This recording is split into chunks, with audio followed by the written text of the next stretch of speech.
తేజ కిచెన్‌కు స్వాగతం. అందరూ ఎట్లున్నారు? నేనైతే చాలా బాగున్నా. ఈరోజైతే నేను పూరీలు చేసిన. ఇవైతే మామూలు పూరీలు కావు, చాలా డిఫరెంట్‌గా చేశాను. మరి ఇదేంటో తెలుసుకోవాలనుకుంటున్నారా? పూరీలంటే గోధుమ పిండితోని చేస్తారు, ఇంకా చాలా రకాలుగా చేస్తారు. అలాంటి పూరీలను మనము వెరీ సింపుల్‌గా చాలా టేస్టీగా చేసుకుందామా మరి. ఇలాంటి పూరీలు కావాలి అనుకుంటే సబ్స్క్రైబ్ చేసుకోకపోతే వెంటనే సబ్స్క్రైబ్ చేసుకోండి, లైక్ చేయకపోతే వెంటనే లైక్ చేయండి. ఇంకెందుకు ఆలస్యం, స్టార్ట్ చేసేద్దాం. నేనైతే పెసరపప్పు ఒక చిన్న గ్లాస్ తీసుకున్నాను. మన చాయ్ గ్లాస్ ఉంటుంది కదా, అంత తీసుకొని మంచిగా శుభ్రంగా 2 సార్లు కడుక్కొని వాటర్ పోసుకొని నానబెట్టుకున్న పెసరపప్పు ఇది. ఇప్పుడు నేనైతే దీన్ని మిక్సీలో వేస్తాను. మిక్సీలో వేసుకొని మంచిగా మిక్సీ పట్టుకోవాలి. మంచిగా మెత్తగా మిక్సీ పట్టాలి. ఇందులో కొన్ని అయితే వాటర్ వేసుకుంటున్నాను, ఎందుకంటే మెత్తగా వాటర్ వేస్తే మెత్తగా అవుతుంది, అందుకోసమని నేను వాటర్ వేసుకుంటున్నాను. ఇప్పుడు మనము దీన్ని మంచిగా మిక్సీ పట్టేసుకున్నాము. చూసారా ఎంత బాగా మిక్స్ అయిందో, చాలా మెత్తగా మిక్స్ అయింది. ఇప్పుడు మెత్తగా అయిన పెసరపప్పు మిశ్రమంలో నేనైతే సాల్ట్ వేసుకున్నాను. సాల్ట్ వేసుకొని మంచిగా కలిసేంత వరకు కలుపుకోవాలి. చాలా బాగా కలపాలి, మొత్తం కలిసేంత వరకు కలుపుతూనే ఉండాలి. చేతితోనైనా సరే కలుపుకోవచ్చు, నేనైతే స్పూన్తో కలిపేశాను. ఇప్పుడు మనము దీంట్లోనైతే గోధుమ పిండి కొంచెం కొంచెంగా చల్లుకుంటూ కలుపుకోవాలి. చూసారా, ఈ విధంగా కలపాలి. ఇప్పుడు మనము దీన్ని ఈ పెసరపప్పులో కలిసేంత వరకు మంచిగా కలుపుకోవాలి. ఇలా పిండి పోసుకుంటూ, మన చపాతీ పిండి ఉంటుంది కదా, ఆ విధంగా కలుపుకోవాలి. పోస్తూనే ఉండాలి. మనం పిండి అయితే ఇలా పోసుకొని కలుపుకోవాలి. మీకు ఎంత పడుతుందో అంత పోసుకోవాలి. లేదనుకోండి, కొంచెం గట్టిగా అయినట్టు అనిపిస్తే ఇందులో వాటర్ పోసుకొని కూడా కలుపుకోవచ్చు. మనము స్పూన్ తీసేసి చేతితోనైతే కలుపుకుందాం. చేతితోనైతే మంచిగా కలుస్తుంది. చపాతీ ముద్దలాగా మంచిగా కలిపి పెట్టుకున్నాను. ఈ విధంగా కలుపుకోవాలి. చూసారా, నాకైతే వాటర్ అనేది పట్టలేదు. మీటర్ వాటర్ పోసుకొని కలుపుకుంటే కలుపుకోవచ్చు. ఇప్పుడైతే ఇందులో నేను కొంచెం నూనె పోసుకుందాం అనుకుంటున్నాను. మంచిగా ఎంత పిసికితే ఎంత కలిపితే అంత మెత్తగా అవుతుంది మన పిండి. అయితే ఇందులో ఆయిల్ పోసుకొని మంచిగా కలుపుకోవాలి. ఆయిల్ అనేది మంచిగా లోపలికి పీల్చుకోవాలి. ఆ విధంగా అయితే ఈ పిండిని మంచిగా కలుపుకుందాం. నాకైతే పూరీలు అంటే చాలా ఇష్టము. చికెన్లో కానీ, మటన్లో కానీ, పప్పులో కానీ, పూరి కూరలో కానీ, ఎందులోకైనా మనము పూరీలు అనేవి పెట్టుకొని తింటుంటాము. అసలు చికెన్ అయిందంటే పూరీలు ఉండాల్సిందే.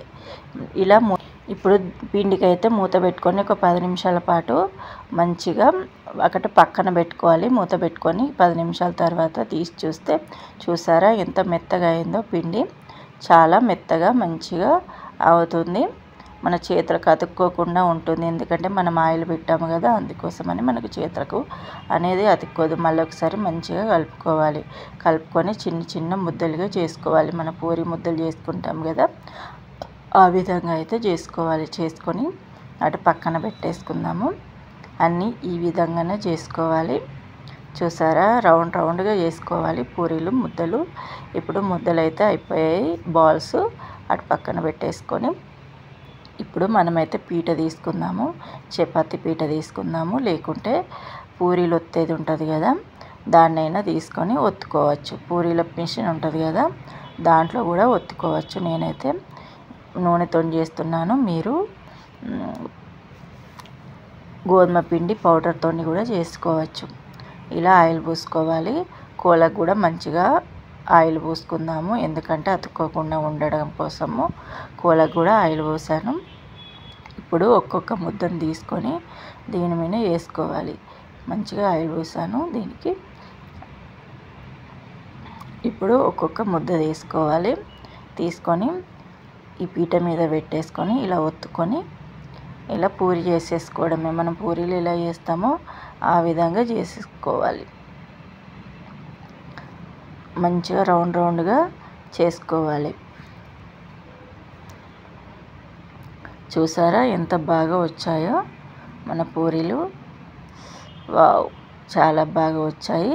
మీరు దీని మీద టిఫిన్ బాక్స్ డబ్బాతోని ఇలా రౌండ్ షేప్గా వచ్చేటట్లు కూడా కట్ చేసుకోవచ్చు, కానీ నేను డైరెక్ట్ వేస్తున్నాను. మీరు అలా రౌండ్గా రావాలంటే కట్ చేసుకొని పెట్టుకోవాలి. ఇప్పుడు నేను అన్నీ ఈ విధంగా చేసుకోవాలి మనము. చూసారా, అన్నీ అయిపోయాయి. ఇప్పుడు మనం ఆయిల్ అయితే పోసుకుందాము. అయిపోలేదు, ఇంకా ఆయిల్ పోసుకొని వేడైతే చేసుకుందాము. వేడి చేసుకొని పెట్టుకోవాలి. ఎందుకోసం అంటే మనం ఇంకా 2-3 పూరీలు ఉన్నాయి. అంతకుముందే నేను నూనె అనేది పోసుకున్నాను. కొన్ని అయితే రెడీ అయ్యాయి మన పూరీలు. ఇప్పుడు చూసారా, మొత్తం రెడీ అయిపోయాయి మన పూరీలు. రెడీ అయిపోయిన తర్వాత మన ఆయిల్ కాగిందో లేదో చూసుకొని ఒక్కొక్కటిగా వేసుకోవడమే. చాలా బాగా పొంగుతాయి ఈ పెసరపప్పు పూరీలు. ఎంత బాగున్నాయో కదా, చూస్తూనే నోరూరిపోతుంది.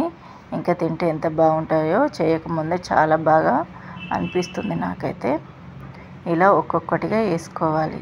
ఒక్కొక్కటిగా వేసుకొని ఇలా ఒత్తితే అలా పొంగుతాయి. ఇది బాగా కాలింది నూనె, అందుకోసమనే కొంచెం మాడినట్టు అనిపిస్తుంది. ఇంకోటైతే వేసుకొని చూద్దాం మనం. ఫస్ట్ది కాబట్టి అలా అయిపోయింది.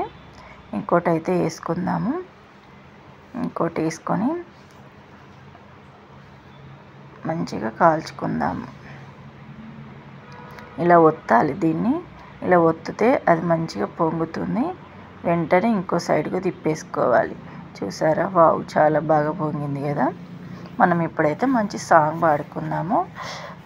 అనగనగా ఆకాశం ఉంది, ఆకాశంలో మేఘం ఉంది, మేఘం వెనుకారా రాగం నింగిలి కరిగించింది, కరిగి నింగి చిలకయింది, చిలకే చటపట పాటయింది, చటపట పాటే తాకే నేల, చిలకలు వాలై చెట్టయి, నా చిలక నువ్వే కావాలి, నా రా చిలక నవ్వే కావాలి, రాగాల మువ్వై రావాలి, అనురాగాల మువ్వై మొగాలి.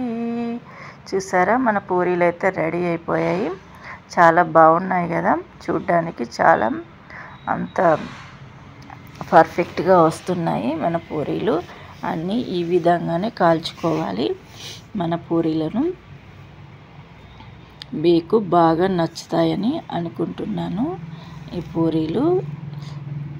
మీకు ఈ పూరీలు కనుక నచ్చినట్లయితే తేజ కిచెన్ ఛానల్ని లైక్ చేయండి, షేర్ చేయండి, సబ్స్క్రైబ్ చేసుకోండి, కామెంట్ చేయడం మర్చిపోవద్దు. గంట సింబల్ను గట్టిగా కొట్టండి.